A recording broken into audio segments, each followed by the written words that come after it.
নমস্কার, আত্মবন্ধন। আমাদের ব্রেনটা একটা উজাড় জমির মতো।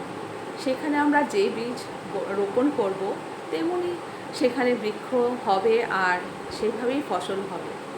তাই আমরা সেখানে কেন এত নেগেটিভ থট ইউজ করব আর নেগেটিভ মানুষের জন্য খারাপ চিন্তাধারা করব, সমাজের জন্য খারাপ চিন্তাধারা করব, কেন ধর্মের লড়াই করব?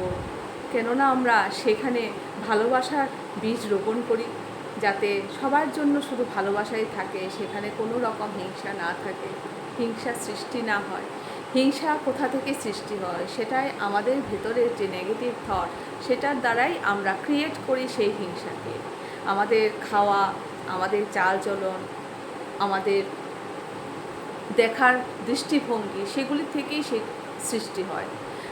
এখন পরিবর্তন কিসের করতে হবে? পরিবর্তন আমরা বাইরে গিয়ে অন্যদেরকে পরিবর্তন না করে আমরা কি করতে হবে? আমাদের নিজের ভেতরে ঝাঁকতে হবে যে আমাদের মধ্যে কি কি আছে ডার্ক সাইড, কি কি আছে নেগেটিভ সাইড, যেগুলিকে আমরা আস্তে আস্তে করে ভেতর থেকে আমরা বের করতে পারি। আর ভেতরে হিংসা থেকে মুক্ত হয়ে আমরা ভালোবাসাতে পরিণত হতে পারি।